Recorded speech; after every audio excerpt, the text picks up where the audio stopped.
Assalamualaikum, apa khabar? Hezri Samsuri, Kareta.my, dan hari ini kita bersama dengan SUV segmen C paling baru yang ramai orang duk cakap.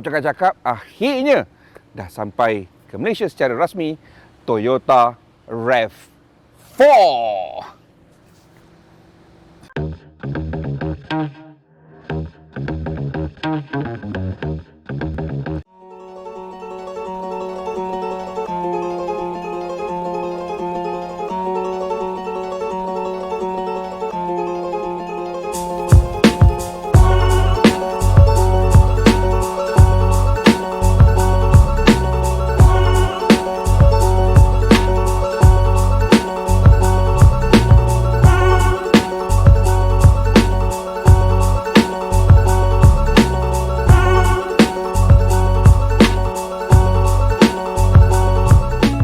RAV4 ialah sebuah SUV generasi moden dan ini ialah generasi kelima daripada Toyota. Malaysia memang very special. Seumur hidup Toyota kat sini, ada 2 kali sahaja RAV4 diperkenalkan secara rasmi, iaitu model yang sebelum-sebelumnya dan yang ini. Tapi yang ini memang lain. Sangat moden dan paling penting ia menggunakan platform TNGA. Platformnya sebenarnya ialah dikongsi dengan Camry dan juga Lexus ES. So bila kita dah cakap ada Lexus punya platform, anda dah boleh expect pemanduan dia bagaimana. Ini bukan kaleng-kaleng punya SUV. Design language untuk Toyota bagi RAV4 ini memang sangat bersegi-segi. Menurut kata Toyota, this is their cross octagon shape. So memang kita boleh nampaklah bentuk dia bersegi sana sini dengan grill trapezoidal ni. Grill trapezoidal ni memang banyak kita pakai daripada Ford lah, Aston Martin lah dan Toyota. So muka depan dia ni nanti kita akan tengoklah dah lebih kurang macam Hilux, ada lebih kurang macam CHR sikit, ada macam-macam lah. Tapi this is their new design language yang memang nampak modern. Cuma pada pendapat saya, Toyota cuba meringkaskan lagi bentuk ini. Dia ada segi sana, bersegi sini. Tengok dekat sini pun ada macam-macam jenis lekuk. Tapi overall shape dia memang ringkas. Lampu hadapan untuk RAV4 yang kali ini, dia menggunakan lampu jenis LED, tetapi bukan LED projector, LED reflector. Seperti yang digunakan oleh pelbagai model lain, termasuk BMW. Bahagian belakang RAV4 ni juga sama macam depan, bersegi-segi apa semua ni, tetapi kita dah boleh nampak bentuk keluarga Toyota. So kalau ada yang cakap macam bentuk Pro 2 Arus, memang ada lah sikit. Sebab diorang ni sepupu sepapat lah kan, kira 2 pupu lah. Dan boot untuk RAV4 ni yang paling diorang sangat banggakan. So untuk semua variant, dia ada 2 variant 2 liter dan 2.5. Dan dua-dua nampak sebiji sama, exhaust pun dua-dua ada. So the boot, kau boleh tendang dan buka. Okey, tendang dan buka. Tak nak buka, tendang dan buka. Buka kau. Pun dia tak nak buka, kita buka pakai itulah. Okey, now ada cara untuk tutup dia, ada 2 cara. Satu ialah tekan butang dia macam biasa, dan satu lagi untuk mereka yang tidak cukup inci, terjengkit-jengkit nak tekan button ni, jangan risau. Kau tarik je ni sikit dan dia tutup. Jangan buat kat kereta lain. Jahanam motor. Untuk RAV4 memang direka supaya boleh tarik sikit. When you tug it a bit, dia akan tutup. Jom kita tengok dalam boot dia apa ada. Toyota sangat bangga dengan boot RAV4 ni kerana berbanding dengan pesaing-pesaing lain, ini ialah boot SUV segmen C paling besar, 480 liter. Tak puas dengan tu, lantai ni kita boleh tarik keluar dan kita boleh rendahkan dia lagi sikit. Nampak? So boleh simpan lagi banyak barang. Ada lagi. Kereta kata nanti nak bawa, orang kata apa, kasut berlumpur apa semua, kotor lah kapet ni, jangan risau. Aku dah jadi macam orang jual pisau dekat pasar malam lah ni. Okey, you can terbalikkan. So ini ialah lapisan plastik yang mudah boleh disapu. So nak letak benda kotor pun taklah kalat sangat. Dan juga penting ialah kebolehan dia untuk menyimpan ni tonneau cover ni. This tonneau cover, kalau kita tak nak pakai, kita boleh simpan kat bawah ni. So ni boleh buka dan simpan tonneau cover ni dekat sini. So boot dia pada pendapat saya praktikal, luas dan boleh tahan, inovatif lah untuk ni. Dan dekat situ ada satu lagi 12 volt socket dan ada satu tempat letak barang kat situ lah. Okey lah, I think boot dia memang besar lah, memang besar. Dan Toyota cakap boleh sorong sebiji mountain bike tanpa buka tayar hadapan. Nanti bila kita ambil, kita akan cuba letak. Anda kena ingat tau, RAV4 ni ialah SUV segmen C paling popular dalam dunia. Okey, nah untuk jadi popular dalam dunia, dia perlu memuaskan nafsu pelbagai jenis manusia. Jadi kalau bentuk dia terlampau canggih, yang set-set matang tua tu tak suka. Terlampau tua, yang set-set muda dengan raver tu tak minat pula. So banyak benda-benda yang macam orang kata panggil aeroworks tu macam silip-silip angin dia semuanya lebih kurang tersembunyi, tetapi ada. Contohnya macam okey, spoiler belakang ni memang orang kata apa, bersepadu. Masuk sekali dengan kat tepi ni, saya ada dah tu lagi line kat tepi sini. Cantik lah kat sini, okey. Cantik dia hidden, tak nampak.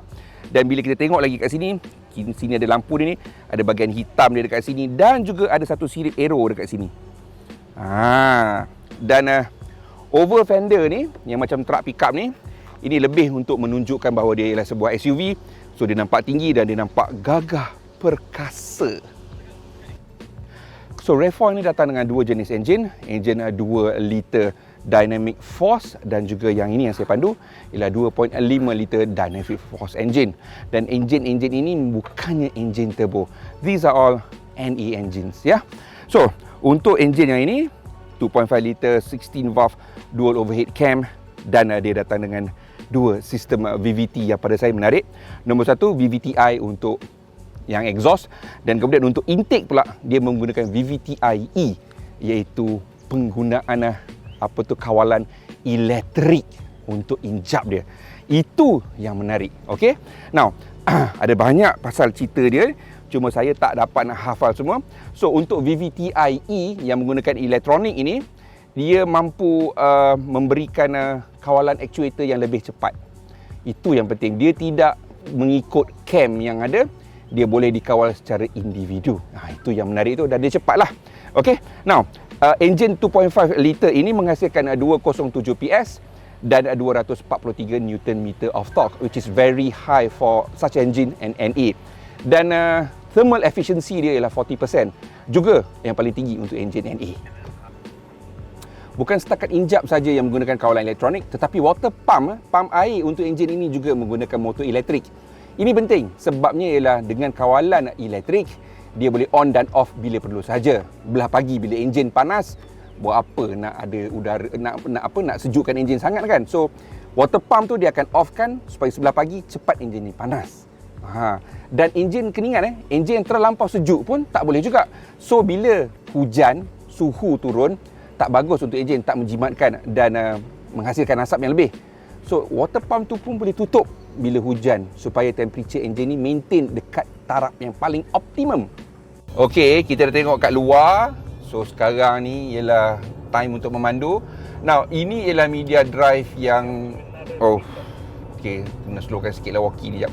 Okey, ini ialah media drive untuk selepas PKP. So memang tak dapat pergi jauh lah ya.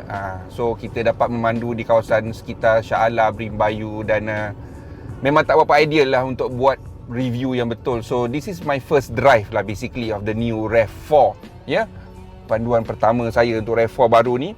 Dan sebenarnya saya memang seronok sebabnya saya tahu dia menggunakan platform TNGA dan saya dah bawa the CHR, kita dah bawa Corolla Altis, kita dah bawa Camry dan saya memang teruja dengan platform ini sebabnya ialah walaupun macam Camry dan Altis tu menggunakan enjin zaman Perang Jepun, tetapi handling dia dan juga comfort wise sangat-sangat continental ya.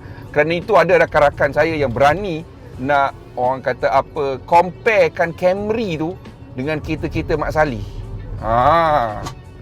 Okey, wow. Now, untuk yang ini terus terang saya cakap, saya tak dapat nak rasa lagi. Saya rasa saya kena bawa dia jalan jauh lah baru boleh dapat rasa. Cuma bila dibandingkan dengan CR-V dan juga Mazda CX-5, keselesaan di dalam bandar nampaknya dia kurang lagi bergoyang. Okey. Satu lagi kelebihan platform TNGA ni, dia dapat merendahkan tempat duduk pemandu ni 55 cm lebih rendah. 55 mm lebih rendah. cm banyak sangat tu. Mm lebih rendah, milimeter ya. So that kita tak adalah duduk tinggi sangat. Kita boleh nampak dia macam duduk dalam kereta. Itulah yang saya rasa specialnya itu juga ni ya. Platform Camry ini dipendekkan untuk dimuatkan ke dalam RAV4. Jadi kita tak boleh nak kata dia ni sebesar Camry. Tak. Okey, dia memang saiz dia lebih kurang CR-V dengan CX-5 lah ya. Keluasan di dalam kabin dia ni memang pada pendapat saya lebih daripada memadai. Dashboard dia, rekaan dashboard dia ni memang sangat simple lah. Okey, tetapi nampaklah mahal dia tu kat situ. So everything is here. Kadang-kadang button-button ni pun ada ingatkan saya juga macam tombol untuk Ferrari apa semua pun ada dekat sini ni dengan tombol gear yang pendek. Tempat mana yang kita pegang memang terasa premium. Dia guna soft touch plastik dekat sini, memang rasa yalah, memang cantik lah. Okey, saya rasa orang duduk dalam kereta ni, dalam RAV4 dia tak akan ada komplain lah. Dia rasa macam okey je. Cuma mungkin dia tidak begitu, dia tak ada faktor wow tu tau. Sebab macam screen untuk audio system ni, warna dia lebih pada, walaupun ada warna tapi dia nampaknya mainkan color-color yang kusam sikit. Panel meter kat depan ni, display meter kat sini ni memang very traditional. Okey, untuk sistem transmisi dia, gearbox dia ni, ini menggunakan sistem gearbox direct shift 8 speed automatic. Ini memang gearbox baru. Walaupun dia 8 speed, 8 kelajuan, saiz gearbox itu lebih pendek dan lebih compact daripada 6 speed gearbox. Maaf kereta ni tak berapa lancar lagi. Kereta ni sebenarnya belum habis run in. Jadi sistem komputer transmisi dia masih lagi belajar cara pemanduan saya.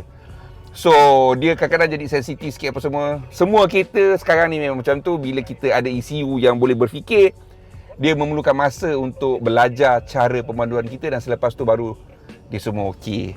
Ya. Balik semula kepada transmisi tu. Now, bila kita ada gearbox yang sampai 8 kelajuan, 10 kelajuan, zaman dulu tak boleh nak buat. Sebabnya zaman dulu, walaupun kita gunakan transmisi automatik, dia bila setiap kali dia bertukar gear, dia terenjut, tersentap. Jadi dengan transmisi baru macam yang direct shift ni, dia memang kurang menyentap. Itu yang bestnya tu. Itu yang saya suka tu sebenarnya. So dia letak 8 ke 16 ke, tak terasa sangat.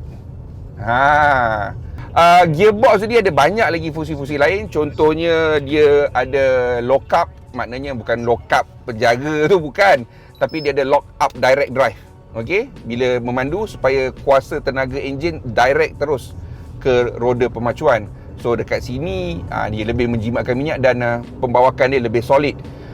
Sebelum saya lupa, RAV4 ni dua-dua varian hanya datang dengan pemanduan two-wheel drive. There is no all-wheel drive version with this one. Okey.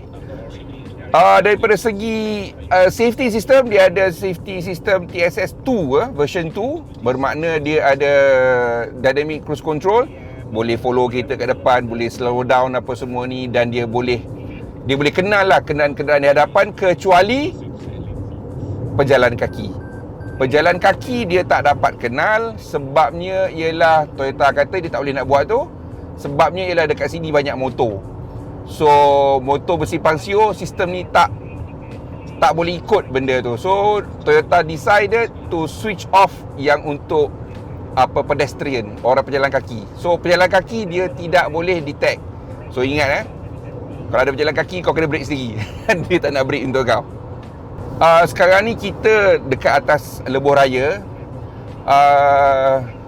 Untuk SUV memang sepatutnya dia lebih banyak melambung. Ini ialah kerana bukan setakat dia duduk lebih tinggi, tetapi jarak pergerakan damper dia, suspension dia tu yang tinggi, yang panjang. So dia akan terbuai, berayun-ayun sedikit lah. Saya tak nampak lagi dengan RAV4 ada masalah tu. Belum nampak lah apa-apa masalah macam tu lah. Dia macam betul-betul macam bawa kereta tinggi. Cuma itulah, saya harap sangatlah Toyota boleh bagi saya lagi sekali RAV4 ni selepas habis tempoh apa orang kata dia punya running in je tu sebab yang ni baru 331 km, masih terlampau ketat enjin dia, TCU, transmission punya ECU dia kan masih lagi tengah belajar. So itulah dia.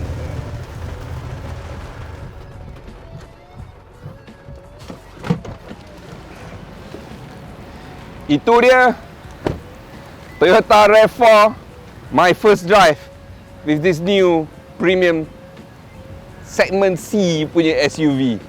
Sehingga kita ketemu lagi, insyaAllah. Assalamualaikum. Hujan, babe. Jangan lupa subscribe channel kami dan tekan butang loceng supaya anda tahu bila video baru kami akan muncul.